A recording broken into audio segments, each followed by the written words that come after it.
Assembly, and he holds up this map and declares his plan for a new Middle East. And people are going, what is this stupid line this guy's drawing with a red marker? What it is an economic corridor that stretches all the way from India to the United Arab Emirates, into Saudi Arabia, into Jordan, Israel, and then finally to the entire European continent. I mean, the United States at this point, seeing their influence starting to fade, seeing the relevance of the dollar recede after they stole $300 billion from Russia. You have all these spooks in Washington and Tel Aviv, running around desperately trying to counter BRICS and counter China's new Silk Road. And this is their answer. This is a rival to the new Silk Road. Remember, the ancient Silk Road is the largest, most important trade route in human history. This thing is enormous. It stretches all the way from China to Syria to the Mediterranean Sea. The Chinese know how important this thing is and they want to revive it. It is the future of world economics, trade, and politics. Within the span of a few weeks, Iran and Iraq have signed a railway deal. So now you have a rail link for the new Silk Road. And President Assad of Syria, who the West have been trying to isolate for over a decade, is now visiting China, the world's largest economy, and signing a strategic partnership. This is pivotal. So now the new Silk Road has rail access all the way to the Mediterranean Sea through Syria's port in Latakia. So not just land, but maritime trade. This is crucial. And as enormous and important as all of this is just one aspect. This is just one aspect. You still have the gas. How can we talk about the Middle East without talking about gas and oil? When the US instigated the Maidan coup in 2014, that wasn't just about NATO expansion and encirclement of Russia. This was about surrounding, controlling, and cutting off Russian gas to Europe. Russia is the country with the largest proven reserves of natural gas. Control Ukraine, and you control the pipelines that feed and supply Russian gas to Europe. For decades, you've had US politicians, Republican and Democrat, from every administration, openly saying on camera, we don't want Nord Stream. There will be no longer a Nord Stream 2.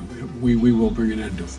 You want to have pipelines that don't go through Ukraine and Russia. For years, we've tried to get the Europeans to be interested in different pipeline routes. It's time to do that. You want to depend more on the North American energy platform, the tremendous bounty of oil and gas that we're finding in North America. Lo and behold, Nord Stream 1 and 2 are blown up. I mean, this is without question the most egregious, the largest terrorist attack on European infrastructure in modern history.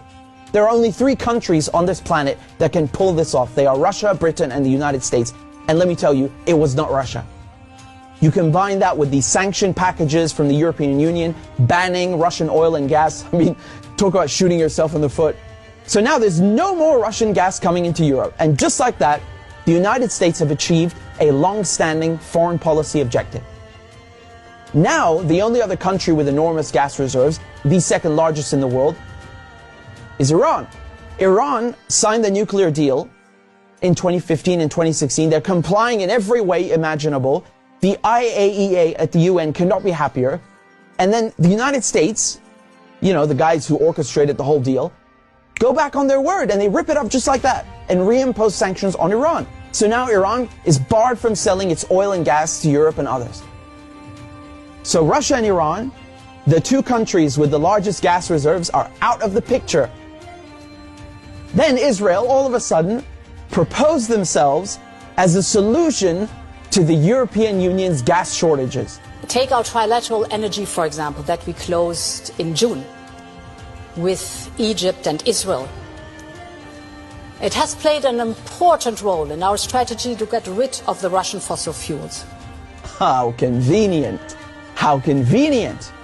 In 2010, they conduct a geological survey and find this monstrous giant gas field in the Middle East. It's called the Leviathan, and it's in the Mediterranean Sea on the Levantine Basin. That means it's right off the coast of Palestine, Lebanon, Syria. Syria initially declines offers over its gas reserves and simultaneously refuses to lay pipes for a Qatari gas project. What a coincidence! Barely a year later, war breaks out in Syria. And who's funding it? Qatar and Israel and the United States are just some of the parties funding and running this war to overthrow the government in Damascus. Today, the United States control 1/3 of Syria They control all of Syria's oil fields, and Israel is bombing Syria's most vital port, Latakia, on a regular basis. So they're cutting off all the oil revenue and destroying, crippling any maritime activity, such as trade, such as gas exploration. Another major port on the Levantine coast is in Beirut, which mysteriously explodes in 2020. And so Israel, proposing itself as a solution to Europe's gas shortages, shows up with an FPSO, this enormous gas extraction vessel, and tries stealing gas from Lebanon's Karish gas field. And, this reignites a huge maritime border dispute. And Israel has to go and beg the United States to solve this diplomatically, because Hezbollah said, if you steal 1 cubic inch of our gas, we will fire our missiles on your ship. Now we come to Gaza. Gaza also has its own unexplored gas fields. Gaza is also a concentration camp run by the Israelis, and it's been under siege by Egypt and Israel under naval blockade since 2007. I mean, you can't even fish properly, let alone extract gas. And so now, the Lebanese, the Syrian, the Palestinian ports, they're all out of action, and the only working port left in the coast is the Israeli port on Haifa. I mean, how convenient. This makes Israel the only one able to explore gas and implement an economic corridor like the one that Netanyahu held up at the UN. So in other words, Israel and the United States together killed off all the competition, stole their goods, and cornered the market. But as winter is approaching, Israel desperately needs to get that gas for Europe. But there's no stability. There can never be stability in the region without solving the Palestinian question.